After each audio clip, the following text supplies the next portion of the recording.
the vehicle. There are no obstructions, no leakage. Then you go to the side mirror. The mirror is intact and clean and no cracks. The indicator is intact and it's working.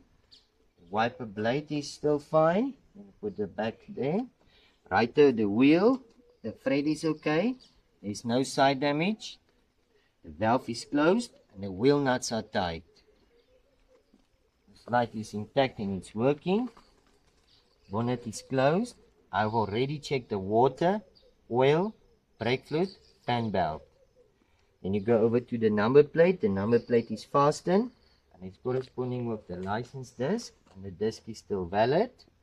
This light is the same as that one. This wheel is the same as that one.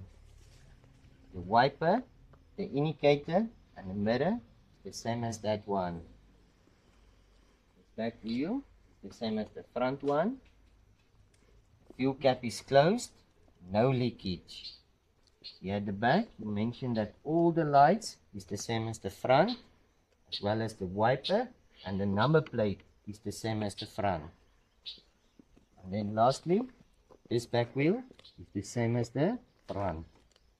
So after you've done the outside inspection, you're going to climb inside the vehicle. Then you start with both doors are closed, and brake is up, gear is in neutral. Seat is well adjusted and the mirrors is well adjusted.